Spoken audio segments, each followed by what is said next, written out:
Hey welcome back to my channel. Actually என் friend ஒருத்தி எனக்கு மெசேஜ் பண்ணியிருந்தா. என்னோட லாஸ்ட் வீடியோ நாகாலாந்து வீடியோவில் வந்து நான் பேசியிருக்கதை பார்த்துட்டு எனக்கு மெசேஜ் பண்ணியிருந்தா. அவள் என்ன கேட்டா அப்படின்னா, நீ காலேஜ் படிக்கிறப்ப ரொம்ப அமைதியாக இருப்ப, இவ்வளோ பேசவே மாட்ட, ஆனால் இப்போ வந்து நிறைய பேசுகிற, நிறைய வந்து தைரியமாக போல்ட் ஆகிட்ட, எப்படி இவ்வளோ ஸ்ட்ராங்கான உன்னோட மாற்றத்துக்கான காரணம் என்னன்னு கேட்டிருந்தா. ஆக்சுவலி அப்போ வந்து எனக்கு பதில் தெரியலை. நான் யோசித்து சொல்கிறேன் அந்த மாதிரி நான் சொல்லிட்டேன். அதுக்கப்புறம் நான் உட்காந்து நல்லா யோசித்தேன். என்னோட சேஞ்சஸ்க்கான காரணம் என்ன. அவள் ஒருத்தி மட்டும் இல்லை, நிறைய பேர் வந்து என்கிட்ட சொல்லியிருக்காங்க, நான் காலேஜில் பார்த்த அஸ்மாக்கும் இப்போ பார்க்குற அஸ்மாக்கும் நிறைய டிஃப்ரென்ஸ் இருக்குது அப்படின்னு. ஸோ நான் நல்லா யோசிச்சதில் எனக்கு ஒன்று மட்டும் தான் புரிஞ்சுது. என்னை வந்து இந்த மாதிரி போல்ட் ஆக்குனது வந்து என்னோட தனிமை தான். ஸோ எனக்கு வந்து நான் ரொம்ப பெரிய கூட்டு குடும்பத்தில் தான் பிறந்து வளர்ந்துருக்கேன். என்னை வந்து என் அத்தா அம்மா வந்து ஒரு ஷெல்லுக்குள்ளே தான் வச்சு வளர்த்தாங்க. என்னோடய ஃபேமிலியில் இருக்க எல்லாருமே அப்படி தான். ஸோ எனக்கு வந்து வெளி உலகம் எதுவுமே தெரியாது. அவங்களோட நிழல்லே தான் என்னை அப்படியே பொத்தி பொத்தி பாதுகாத்து அப்படியே தான் வளர்த்தாங்க. அதுக்காக நான் ரொம்ப நல்ல பொண்ணாக வளர்ந்துருக்கேனா அப்படி கிடையாது. நான் வந்து 10th படிக்கையில் எனக்கு ஹெட் மாஸ்டர் கூட சண்டை வந்திருக்கு. அதுக்கப்புறம் வந்து என்னோட யூஜி படிக்கிறப்ப வந்து பிரின்ஸிபல் கூட சண்டை வந்து லாஸ்ட் வரைக்குமே அவங்க என்கிட்ட பேசலை. அதுக்கப்புறம் வந்து டிசி வாங்க போவையில் வந்து என்னோட கல்யாண பத்திரிக்கை கொண்டு போய் நான் அவங்களுக்கு கொடுத்தேன். அப்போ தான் என்கிட்ட அவங்க என்கிட்ட பேசினாங்களே. அப்போ வந்து எனக்கு அட்வைஸ்லாம் பண்ணினாங்க. இவ்வளோ கோவம் வரக்கூடாது, கோவத்தை குறைச்சிக்கோ, அந்த மாதிரி நிறையா அட்வைஸ் பண்ணாங்க. அதுக்கப்புறமும் பார்த்தீங்கன்னா எனக்கு வந்து என்னோட பிஎட்ல மறுபடியும் சண்டை. அவங்க ஹால் டிக்கெட் தர மாட்டேன்னு ஃபேமிலியெல்லாம் வர சொல்லி பிரச்சனை பண்ணி அந்த மாதிரி ஒரு பிரச்சனையாச்சு. இந்த 3 பிரச்சனையிலையுமே என் அத்தா அம்மாவுக்கு தெரிஞ்ச ஒரே பிரச்சனை பிஎட்ல நடந்த பிரச்சனை மட்டும்தான். என்னோட யூஜிலையும் 10thலையும் நடந்த பிரச்சனை தெரியாது. ஸோ யூஜிலலாம் வந்து அவங்க வந்து என் அத்தாவை பார்த்து பேசணும் அப்படின்னாங்க. அப்போ வந்து எனக்கு ரொம்ப பயமாக இருந்துச்சு. ஏன்னா நானே வந்து போராடி படிக்க போயிருக்கேன். இந்த மாதிரி பிரச்சனை வந்து தெரிஞ்சுது அப்படின்னா என் படிப்பை நிப்பாட்டிடுவாங்களோ அப்படின்னு பயம். நானே மன்னிப்பு கேட்டு அவங்கள வந்து சால்வ் பண்ணிட்டேன். ஆக்சுவலி அது ஒரு பெரிய பிரச்சனை கிடையாது. சாப்பாட்டுக்கு நடந்த பிரச்சனை, ஹாஸ்டலில் சாப்பாடு தரல அப்படிங்கிற பிரச்சனையில் வந்து எனக்கு வாக்குவாதம் ஆயிட்டு.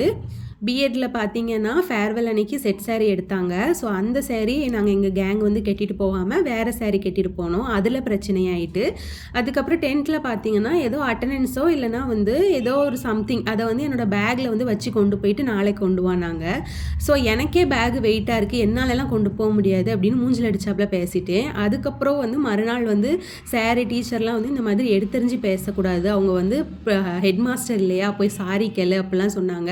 எனக்கு அப்பத்துலேருந்து இப்போ வரைக்குமே எனக்கு புரிய மாட்டேக்கு. ஒரு ஹெட் மாஸ்டர், ஒரு பிரின்சிபல் எல்லாருக்குமே ரெஸ்பெக்ட் கொடுக்கணும் தான். ஆனால் அதுக்காக நம்ம வந்து எதுவுமே பேசக்கூடாது, நம்மளோட ஒப்பீனியனை எதுவுமே எடுத்து வைக்கக்கூடாது அப்படின்னு நம்மளை வந்து டம்ப் பண்ணுறது எந்த விதத்தில் நியாயம்னு எனக்கு புரியவே இல்லை. Now coming to the question. So அப்பயும் நான் அதே மாதிரி தான் இருந்திருக்கேன். ஆனால் அப்போ வந்து என் அத்தா மேலே நிறைய பயம் இருந்துச்சு. எங்கே நம்மளை படிப்பை விட்டு நிப்பாட்டிடுவாங்களோ, இல்லைனா வந்து கல்யாணம் பண்ணி வச்சுருவாங்களோ, இல்லைனா வந்துட்டு திட்டுமோ அடிக்குமோ, என் அம்மா அடிச்சிருமோ அப்படிங்கிற பயம் இருந்துச்சு. இப்போ வந்து எனக்கு எந்த பயமும் இல்லை. அதுவும் இல்லாமல் எனக்கு வந்து சப்போர்ட்டிவாக என் ஹஸ்பண்ட் வந்து கூட நிற்காரு. அதனால் இப்போ கல்யாணத்துக்கு முன்னாடி சுருட்டி வச்ச வால்லாம் இப்போ வந்து ரொம்ப நீண்டுட்ருக்கோம், என்னமோ தெரியலை. அது மட்டும் இல்லாமல் பிஃபோர் மேரேஜ் வந்து நான் கூட்டு குடும்பத்தில் வளர்ந்தவ. ஸோ நான் பண்ணுற ஒரு சின்ன விஷயத்துக்கு கூட நான் எல்லாருக்கும் வந்து நான் பதில் சொல்ல வேண்டிய நிலைமையில் இருந்திருப்பேன். ஸோ இப்போ வந்து நான் யாருக்கும் பதில் சொல்ல வேண்டிய நிலைமையில் இல்லை. அதுவும் இல்லாமல் கல்யாணத்துக்கு அப்புறம் வந்து நான் வந்து நிறைய தனிமையை வந்து ஃபேஸ் பண்ணேன். ஸோ அந்த தனிமை வந்து என்னை ரொம்ப ஸ்ட்ராங்காக ஆக்குச்சு அப்படின்னு நான் நம்புகிறேன். என் ஹஸ்பண்டோட ஒர்க் பார்த்தீங்கன்னா மந்த்லி வந்து ஒரு 15 to 20 டேஸ் வந்து எப்படினாலும் அவுட் ஆஃப் ஸ்டேஷனில் இருக்க மாதிரி தான் இருக்கும். ஸோ ஒரு 10-12 நாள் இல்லைனா 15 நாள், மேக்ஸிமம் 15 நாள் அந்த மாதிரி தான் என் கூட இருக்க மாதிரி இருக்கும். ஸோ மிச்ச நாள்லாம் நான் தனிமையில் தான் வந்து தனியாக எனக்கு நானே பார்த்துக்கிட்டு, எனக்கு நானே சமைச்சிக்கிட்டு, தனியாக இருந்து தனியாக தூங்கணும். எல்லாமே அந்த தனிமை வந்து ஃபஸ்ட்டு எனக்கு ரொம்ப கஷ்டமாக இருந்துச்சு. ஸோ தனிமையை வந்து நான் ஓவர் கம் பண்ண நான் அப்படியே ஸ்ட்ராங் ஆகிட்டே வாரேன்னு நான் நினைக்கிறேன். ஏன்னா வந்து நான் பிஃபோர் மேரேஜ் பார்த்தீங்கன்னா நான் வந்து தனியாக தூங்கின நாள் சரித்திரமே கிடையாது. ஆஃப்டர் மேரேஜுமே வந்து இனிஷியல் ஸ்டேஜில் வந்து நான் அவங்க அக்கா வீட்டில் தான் ஒன்றா இருந்தோம். இப்போ அவங்க வெளியூருக்கு போயிட்டாங்கன்னா அவங்க அக்கா பிள்ளைங்களோட சேர்ந்து படுத்துக்கிடுவேன். அப்புறம் ஊரோட வந்ததுக்கு அப்புறமும் நான் எங்கள் வீட்டுக்கு போயிடுவேன், அப்படி இல்லைன்னா எங்கள் மாமி கூட படுத்துக்கிடுவேன். ஸோ தனியாக வந்து படுக்கிற நிலைமை வரல. அதுக்கப்புறம் ஒரு ஸ்டேஜுக்கு அப்புறம் நான் தனியாக தான் படுத்தாகணும் அப்படிங்கிற சுச்சுவேஷன் வரப்ப எனக்கு ரொம்ப நான் சில நேரம்லாம் வந்து நைட்டெல்லாம் தூங்காமல் பகலில் கிடந்து தூங்கியிருக்கேன். யாரும் வந்துடுவாங்களோ, எப்படியும் வந்துடுவாங்களோ, இல்லை அங்கே சத்தம் கேட்கு இங்கே சத்தம் கேட்கு அப்படின்னு பயந்து நான் தூங்காமல் இருந்த நாட்கள்லாம் நிறையா இருக்குது.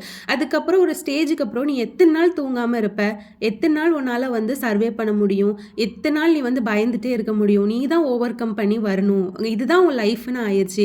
ஸோ என் ஹஸ்பண்டையும் நான் குறை சொல்லி முடியாது. ஏன்னா நானும் எவ்வளவோ சொல்லி பார்த்துட்டேன், அந்த வேலையை விட்டு நான் வரவும் முடியாது, அந்த வேலை தான் அப்படி தான் நான் போயாகணும் அப்படிங்கிற சுச்சுவேஷன். அப்போ நம்ம வந்து எதுவுமே வந்து மாற்ற முடியாது அப்படிங்கிற பட்சத்தில் நம்மளே மாற்றிக்கணும் அப்படின்னு தான் நான் கொஞ்சம் கொஞ்சமாக என்னை வந்து மோல்ட் பண்ணிக்கிட்டேன். அதுக்கப்புறம் வந்து தனியாக தூங்க ஆரம்பித்தேன், தனியாக வந்து சர்வே பண்ண ஆரம்பித்தேன். அதுக்கப்புறம் கொஞ்சம் கொஞ்சமாக சென்னை வந்தோம். சென்னையில் கொஞ்சம் ஓரளவுக்கு எனக்கு பேலன்ஸ்டாக இருந்துச்சு. ஸோ அதுக்கப்புறம் வந்து அஸ்ஸாமுக்கு நாங்கள் ஷிஃப்ட் ஆக போகிறோம். அல்லாஹ் வந்து எங்களுக்கு இப்படி ஒரு பாதை வந்து உருவாக்கி தந்திருக்கான். அப்படிங்கிற பட்சத்தில் எனக்கு வந்து மொழி தெரியாது, அதுவும் இல்லாமல் இங்கே நம்ம ஊரில் இருந்து 2600 கிலோமீட்டர் டிஸ்டன்ஸ் இருக்குது. ஃப்ளைட்டில் ட்ராவல் பண்ணணுன்னாலும் 3 ஹவர்ஸ் சாலிடாக ஆகும். ஸோ இந்த மாதிரி ஒரு இடத்துக்கு போய் நம்ம எங்கே எப்படி யார் இருப்பா எதுவுமே யோசிக்கலை. ஓகே அப்படின்ட்டு நாங்கள் கிளம்பி வந்துட்டோம். ஃபஸ்ட்டு இனிஷியல் ஸ்டேஜில் பார்த்தீங்கன்னா இந்த வீடு வந்து லிட்ரலி ஒரு பேய் பங்களா மாதிரி தான் இருக்கும். இப்போ நாங்கள் இருக்க வீடு வந்து என் ஹஸ்பண்டோட ஆஃபீஸ்லேயே வந்து ஆஃபர் பண்ணினாங்க, ரெண்ட் எதுவுமே இல்லாமல் தான். ஸோ ஃபஸ்ட்டு வந்து எனக்கு முன்னாடியே அவர் வந்து ஒரு வாட்டி வந்து வீட்டை பார்த்தாரு. வீட்டை பார்த்துட்டு வந்து என்கிட்ட என்ன சொன்னார்னா, அஸ்மா ரூமு வீடெல்லாம் வந்து ஓகே, ஆனால் வந்து வெளியில் வந்து இன்னும் வெளி வேலைலாம் இருக்குது, ஃபுல்லாக கம்ப்ளீட் ஆகாத வீடு மாதிரி இருக்குது, அவங்க அப்படியே கிடையில போட்டுட்டாங்க. ஆனால் நமக்கு கொடுத்துருக்க ரூம் வந்து 2 பெட்ரூமு, அதுக்கப்புறம் ஹாலு, அப்புறம் ஒரு கிச்சன், அதுக்கப்புறம் ஒரு டாய்லெட்டு எல்லாமே வந்து நல்லா தான் இருக்குது, ஓரளவுக்கு பரவாயில்ல. நான் அதை நம்பி வந்துட்டேன். நான் உள்ளே வரப்போ பார்த்தீங்கன்னா இந்த வீடு வந்து எப்படி இருந்துச்சுன்னா, காஞ்சனா 2 படத்தில் வந்து ஒரு பீச் ஹவுஸ் வந்து ஷூட் பண்ணுறதுக்காக ஒரு வீடு பார்த்துருப்பாங்கல்ல, அவுட்ரு வந்து அதே மாதிரி தான் இருந்துச்சு. கேட்டெல்லாம் துரு பிடிச்சி போய் உள்ளெல்லாம் பார்த்தீங்கன்னா ரொம்ப இதாக இருந்துச்சு. கொஞ்சம் நாங்கள் தங்குற ரூம் வந்து ஓகே நல்லா தான் இருந்துச்சு, மற்றபடி தண்ணி பிரச்சனை இருந்துச்சு, கரண்ட்டில் பிரச்சனை சந்தித்தோம். 0 சேஃப்டியில் தான் நான் இருந்தேனே. ஃபஸ்ட்டு பார்த்தீங்கன்னா ஒரு கிரில்லு கூட கிடையாது விண்டோ எதுக்குமே. விண்டோஸ்க்கெலாம் ஸ்லைட் டோர் தான். எங்களோட வீட்டுக்கு வெளியில் இருக்கக்கூடிய விண்டோ திறந்தீங்கன்னா அது வழியாக ஹாலுக்கு வந்துடலாம், அதுக்கப்புறம் எங்களோட பெட்ரூம்க்கு வந்துடலாம். எப்படினாலுமே வந்து இது வந்து 0 சேஃப்டியாக தான் இருந்துச்சு. ஸோ அப்போல்லாம் வந்து எனக்கு ரொம்ப பயமாக இருக்கும், நைட்டு தூங்குறதுக்கு வெளியில் நாய் குலைக்கும், யாரும் வந்துட்டாங்களோ அப்படிங்கிற பயம் இருக்கும். இங்கே வந்து வேறு யாருமே கொடுத்தன இல்லை, இந்த பில்டிங்கில் வந்து நான் மட்டும்தான் இருந்தேன். அதுக்கப்புறம் வந்து இந்த பில்டிங்கு பக்கத்தில் உள்ள பில்டிங்லலாம் ஆள் இருந்தாங்க. ஸோ அப்போல்லாம் வந்து நான் ஒரு மாதத்தில் 1.5 மாதத்துல நான் ஒரே அழுவேன், நான் ஊருக்கு போகிறேன், நான் இங்கே வரவே மாட்டேன், தண்ணிக்கு பிரச்சனை. நான் வந்த புதுசில் என் தம்பி கூட நான் வாரேன், அங்கே நான் வேலை பார்க்க வாரேன் அப்படிலாம் சொன்னான். நம்ம வீட்டிலேருந்து வாராங்கன்னா வான்னு தான் நம்ம சொல்லி பழகுவோம், வர வேணாம் அப்படின்னு நான் வந்து சொல்லுவேன். ஏன் அப்படின்னா அங்கே அவ்வளோ பிரச்சனை ஓடிட்டுருக்கு, ஒரு சேஃப்டி இல்லை, அப்படி பேய் பங்களா மாதிரி இருக்குது. நான் இப்படி வாழுதேன் அப்படின்னு தெரிஞ்சால் கண்டிப்பாக என் வீட்டில் வந்து ரொம்ப கவலைப்படுவாங்க, வருத்தப்படுவாங்க. அதனாலே நான் மோஸ்ட்லி வந்து நான் சொல்லுதேன், நீ இப்போ வர வேணாம் அப்படி. ஆனால் எனக்கு ரொம்ப கஷ்டமாக இருக்கும், நீ வர வேணான்னு சொல்லுது. அப்போ எனக்கு வந்து இதை நான் இந்த வீடியோவோட கடைசியில் வந்து நான் அட்டாச் பண்ணியிருக்கேன். அதுதான் வந்து இந்த வீட்டோட அவுட்லுக்காக இருந்துச்சு. ஸோ இப்போ வந்து அல்ஹம்துலில்லாஹ் நிறையா வந்து மாறிட்டு இப்போ ஓரளவுக்கு வந்து எல்லாமே சேஃப் ஆயிடுச்சு.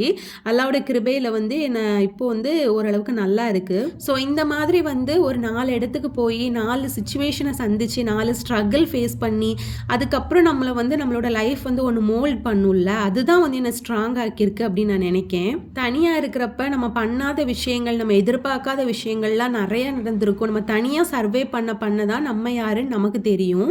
நான் வரைஞ்ச டிராயிங் கீழே எழுதியிருக்க கோட்டோட தமிழ் அர்த்தம் என்னென்னா, மிகவும் சக்தி வாய்ந்த ரெக்கைகள் பெரும்பாலும் இருளில் உருவாக்கப்பட்டவை. ஸோ நம்ம லைஃப்பில் இருக்கக்கூடிய டார்க்னஸ், அதுக்கப்புறம் வந்து பாஸ்ட், அதுக்கப்புறம் அலோன், அதுக்கப்புறம் வந்து நம்ம எப்படி சர்வே பண்ணுறோங்கிற ஸ்கில்லு, இதெல்லாம் தான் நம்மளை வந்து மோல்ட் பண்ணும், நம்மளை ரொம்ப ஸ்ட்ராங் ஆக்கும்.